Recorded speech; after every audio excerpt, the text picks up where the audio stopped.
Okay, so I watched a fantastic video over the weekend, and as you imagine, I cannot find it for a minute. So this is my best rendition of what I heard on this video. I can tell you that the video was made by a teacher called Rupert Spira, and so I'm sure if you look at his videos, you might find it. But he's got a lovely metaphor that he was explaining this practice, and he was trying to untangle something about some misunderstandings that we have about the practice and what it is we're doing. So he told this story in the masculine. I'm going to tell it in the feminine because I think we're all women here. So he says that there is this person called Jane. And Jane is innately happy. And Jane is innately at peace. Jane is innately wise and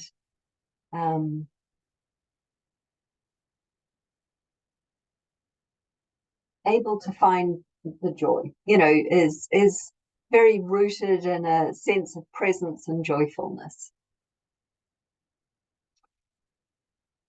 Jane, however, is also an actress, and she goes to the theatre and she puts on her costume to become Juliet in the Romeo and Juliet play of Shakespeare. And she becomes very identified with the role of Juliet. In fact, she becomes so identified with the role of Juliet that she forgets that she's Jane. And because she's identified with the role of Juliet, she takes on the woes of Juliet. So she's in love, and then she's not in. Then she's grieving the loss of her loved one. She's also fearful of her father's retribution because he's at war with the Montagues or the Capulets. I can't remember which way. So as long as Jane is identified with Juliet or as being Juliet, she's got all the concerns and all the externalities of Juliet. Now, luckily in this story, Jane stroke Juliet has a good friend who happens to come to the theatre to see her in her performance. And this very good friend goes backstage at the end of the performance and reminds Juliet to take off her costume, and reminds Juliet to take off her makeup, and reminds Juliet not to use the language of Shakespeare, but to return to her natural language, the language of Jane, the outlook of Jane, the experience of Jane. And so slowly Juliet remembers and takes off the costume, takes off her makeup, lets go of the languaging, and returns to Jane. So Rupert Spira, in talking through this metaphor, is drawing our attention to several things. One is that inside of us, residing inside of us, is this experience of Jane. It's this experience of being our true self, our natural self, which is largely unencumbered by the externalities of the world, not detached, but certainly not blown left and right by them. And he's also pointing to the idea that it's a remembering, it's a returning, it's a it's within sight. It's right here, right now.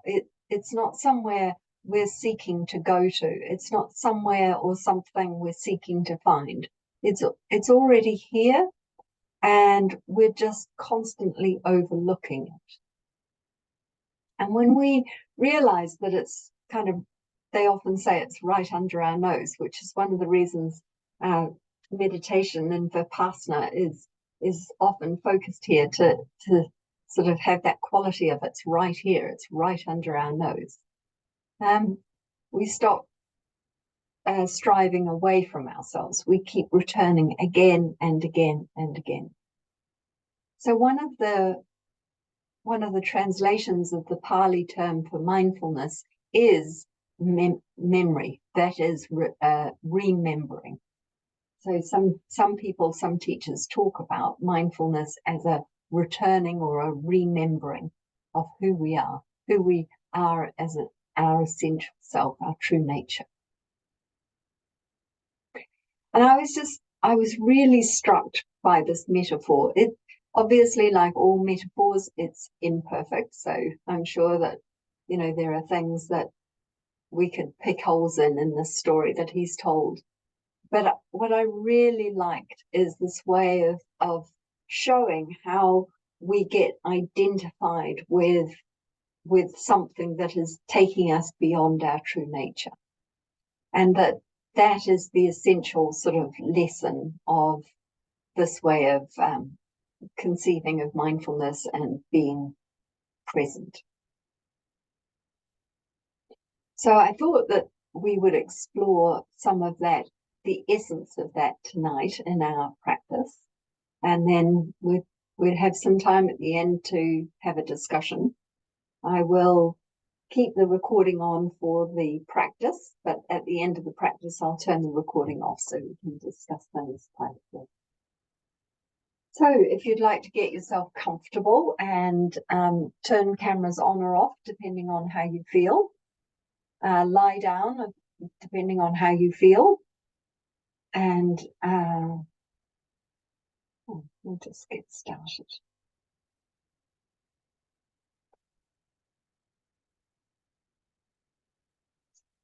I'm just checking my settings here.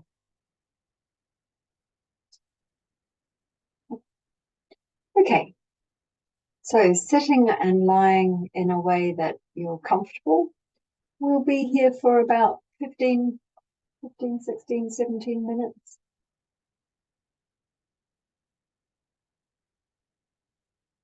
As we did at the beginning, we're just gathering ourselves, settling ourselves.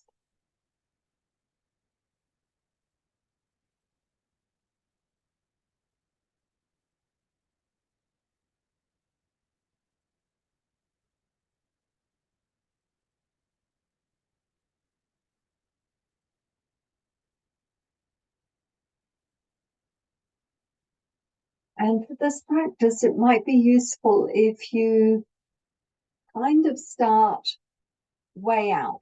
So if you start with a large consciousness, so go out as wide as you can with your senses. Go out with your hearing, your smell, your sense of space.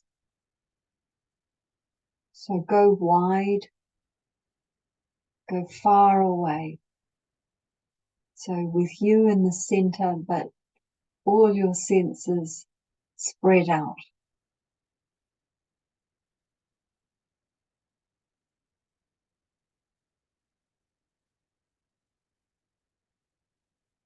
And then slowly, slowly begin to walk your senses home to yourself. So very, very slowly close down your sense of hearing so it comes closer and closer and closer.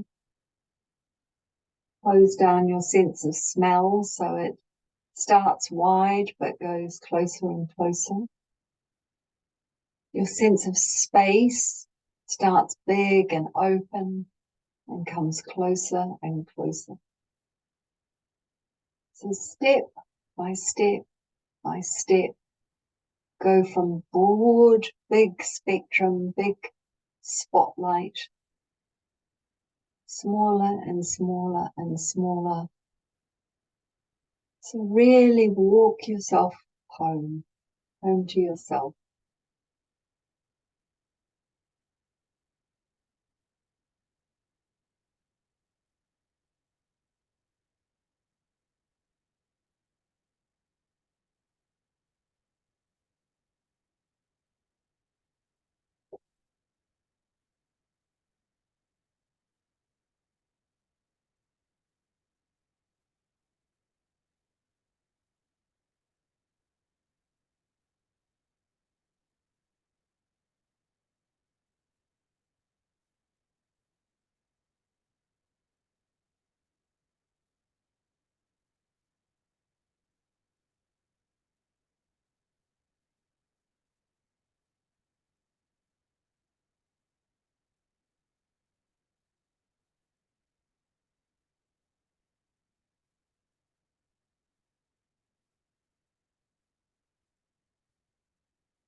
When you're back home, where all your senses have been gathered within you, begin to really establish an anchor point. So figure out where you want to place your attention.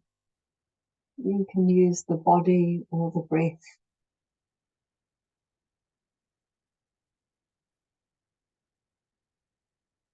But the place where you feel grounded, stable, calm, attentive,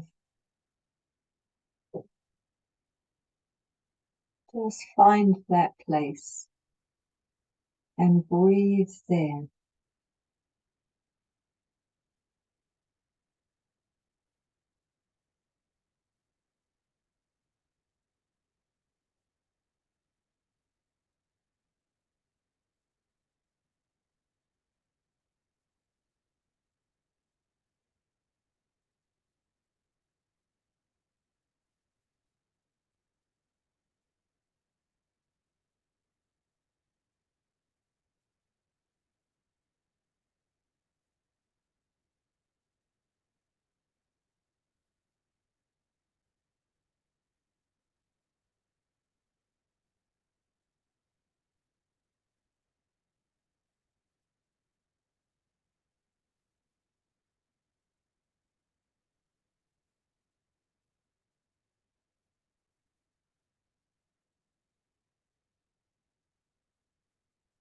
And we're just going to try a little experiment for the next few minutes.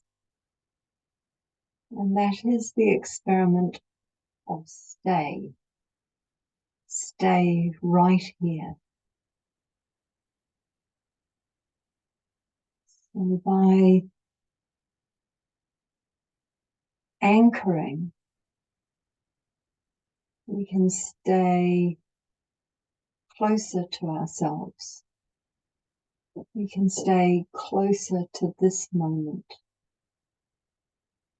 We can notice tiny, tiny movements of the mind to the future or the past. And all we're doing is staying.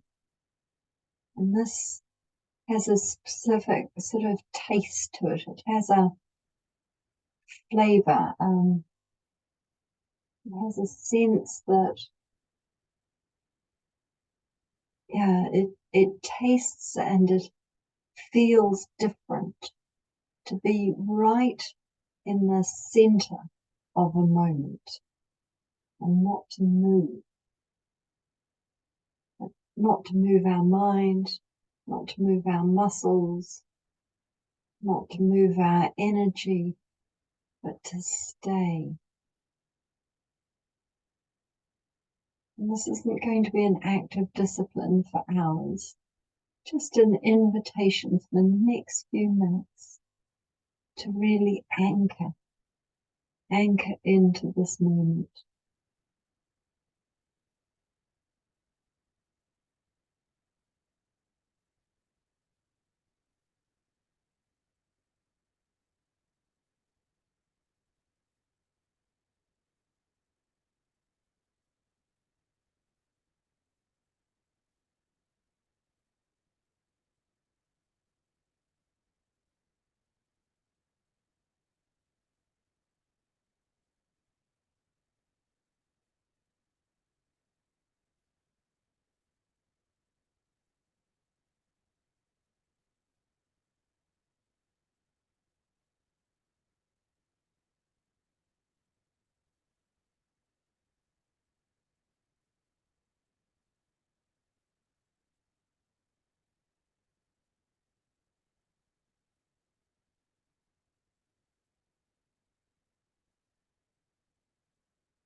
Can stay, you might discover that taste of now, that taste of this moment.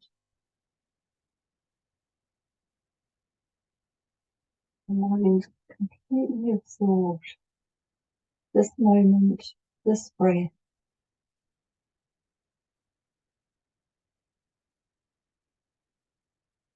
Unfolding moment by moment, breath by breath.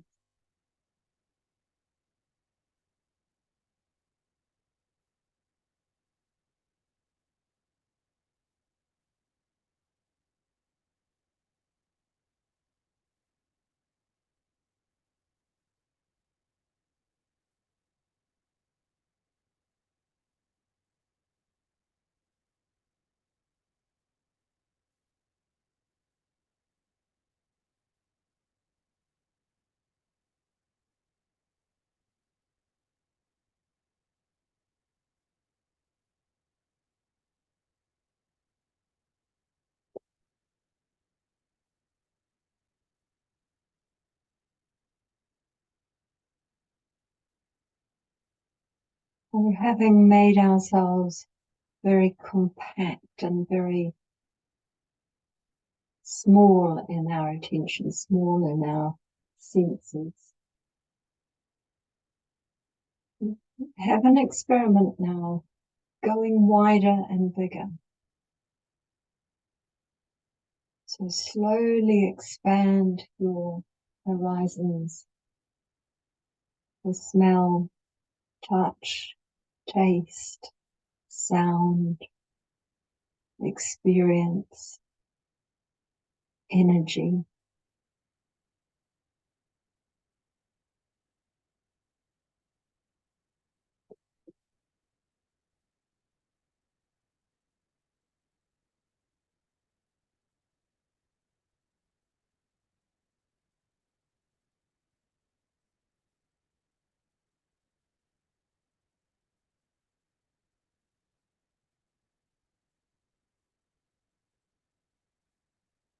Just for a little bit of fun, go big, big, big, way out to infinity without moving. So this is still staying with the concept of staying, whereby we're not wavering to the future or to the past.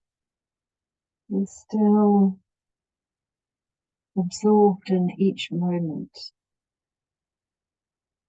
each passing moment, each passing breath is sampled fresh and new. But we're able to do that with a wide, wide, infinite, boundless, oceanic boundlessness that stretches out endlessly.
And once again, just walk your attention, walk all your resources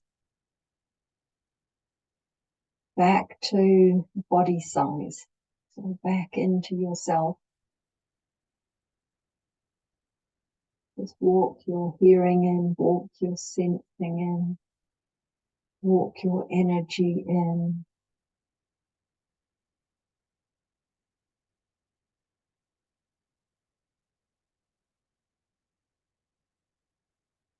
Without losing this sense of staying.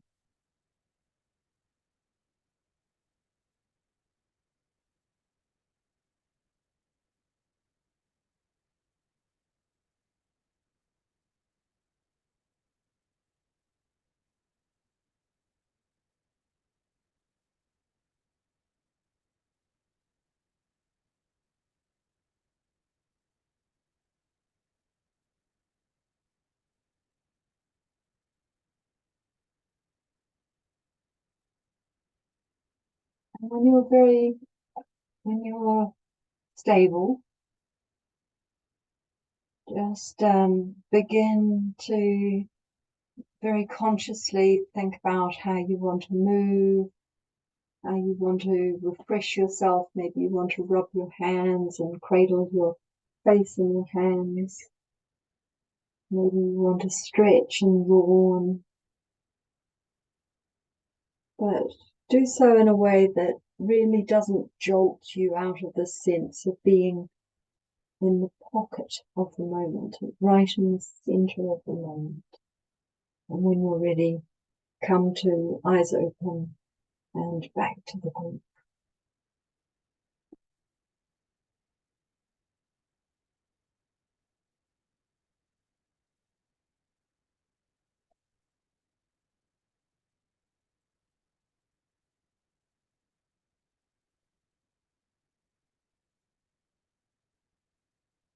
I will turn the recording off.